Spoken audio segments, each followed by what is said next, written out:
offense of aggravated murder, you will be sentenced to life imprisonment without possibility of parole. Judith Hawkey, a name that still sends shivers down the spines of those who remember her twisted legacy. In 1993, Hawkey's reign of terror began when she convinced her 10-year-old stepson to shoot and kill his father, Randy Hawkey, in cold blood. She manipulated the boy into believing it was all part of a game, a horrific ploy that resulted in the ultimate betrayal of a child's trust. Imagine the sheer terror and confusion of a child coerced into such a heinous act, believing it was just an innocent game. This gruesome event was only the beginning of Judith Hawkey's sinister manipulation. After the murder, she spun a web of lies, portraying herself as a grieving widow while maintaining an iron grip on her stepson.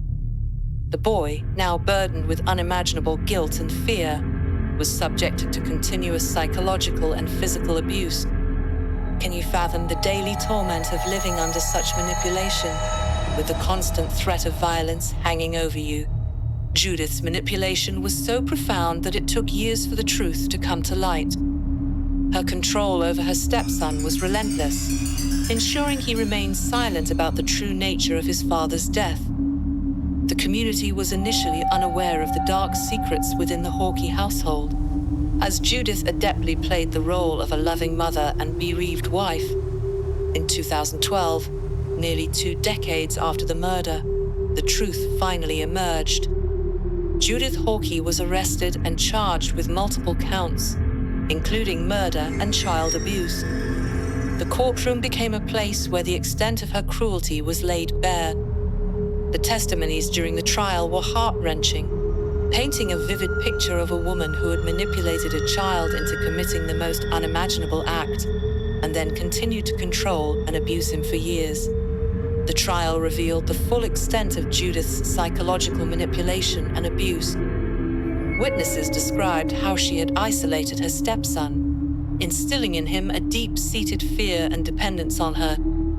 She had convinced him that the authorities would never believe his side of the story, ensuring his silence and compliance. The boy, now a young man, bravely testified against her, recounting the years of manipulation and abuse he endured. Judith Hawkey's convictions brought some semblance of justice for her stepson, but the scars of her manipulation and abuse run deep. The psychological impact on the boy, now an adult, is immeasurable. The community was left in shock, grappling with the realization that such evil had lurked among them for so long. The case served as a stark reminder of the depths of human cruelty and the importance of vigilance in protecting vulnerable individuals. The aftermath of the trial saw Judith Hawkey sentenced to life in prison without the possibility of parole. Her stepson, now free from her grasp, continues to rebuild his life, though the memories of his father's murder and the years of abuse linger. The community, too, has had to come to terms with the horrors that unfolded in their midst, striving to support the victims and prevent such atrocities from happening again. Judith Hawkey's story is a chilling reminder of the potential for evil within seemingly ordinary individuals. Her ability to manipulate and control those around her underscores the importance of awareness and intervention in cases of abuse. The legacy she leaves behind is one of caution, urging communities to remain vigilant and supportive of those who may be suffering in silence. For more true, creepy stories that'll change your reality, subscribe now, if you dare.